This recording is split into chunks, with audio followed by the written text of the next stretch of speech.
প্রবাসীদের জন্য বর্তমানে একটি বিশেষ সতর্কবার্তা সোশ্যাল মিডিয়ায় এবং বিভিন্ন নিউজ পোর্টালে যেমন প্রবাস টাইম আলোচিত হচ্ছে।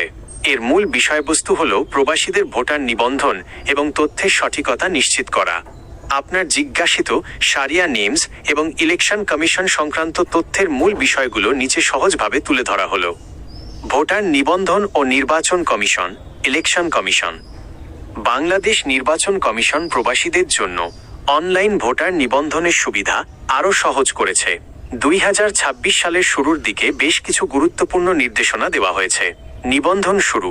ওমান সহ বিশ্বের বিভিন্ন দেশে থাকা প্রবাসীদের ভোটার করার জন্য বিশেষ কার্যক্রম চলছে। ওমানে গত 14 ডিসেম্বর 2025 থেকে এবং অনেক দেশে জানুয়ারি 2026 থেকে এটি আরও জোরদার করা হয়েছে। সতর্কতা: ভোটার হওয়ার সময় প্রবাসীদের তাদের মূল পাসপোর্ট এবং জন্ম নিবন্ধনের তথ্যের সাথে সামঞ্জস্য রেখে তথ্য দিতে বলা হয়েছে।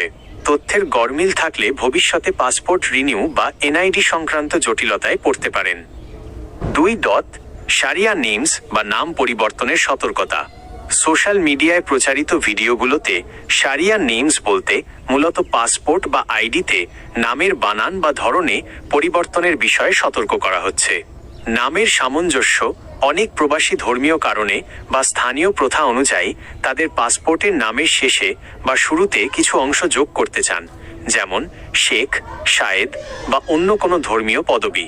ঝুঁকি: নির্বাচন কমিশন এবং পাসপোর্ট অধিদপ্তর থেকে সতর্ক করা হয়েছে যে ভোটার আইডিতে বা পাসপোর্টে হঠাৎ করে নামের এমন পরিবর্তন আনলে তা আপনার ভিসা প্রসেসিং বা আকামা রেসিডেন্স কার্ড নবায়নে বড় বাধা হয়ে দাঁড়াতে পারে।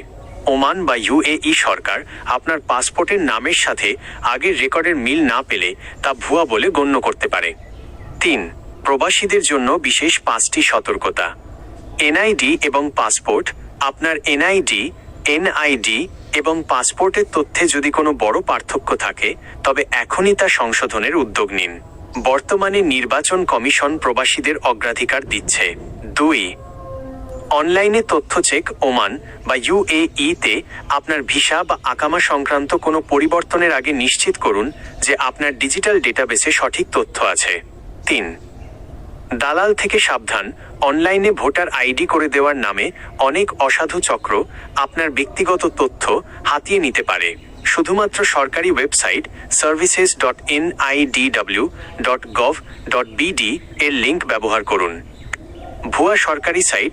ওমান বা ইউএইর আসল সরকারি সাইট ছাড়া অন্য কোথাও আপনার পাসপোর্টের ছবি বা ওটিপি শেয়ার করবেন না। 5. পেশাগত সনদ। ওমানে যারা আছেন তারা আপনার সার্টিফিকেট বা শিক্ষাগত সনদগুলো সঠিকভাবে অ্যাটেস্টেশন করিয়ে নিন, কারণ 2026 সাল থেকে পেশাগত যোগ্যতা যাচাই অনেক কঠোর করা হয়েছে। সংক্ষেপে, নির্বাচন কমিশন আপনাকে ভোটার হওয়ার সুযোগ দিচ্ছে, কিন্তু নাম বা তথ্যে বড় কোনো পরিবর্তন করার আগে অবশ্যই ভাববেন, কারণ এটি আপনার বর্তমান বিদেশের ভিসার ওপর প্রভাব ফেলতে পারে। আপনি কি ওমানে ভোটার হওয়ার জন্য অনলাইনে আবেদনের পদ্ধতি বা প্রয়োজনীয় কাগজপত্রের তালিকা জানতে চান?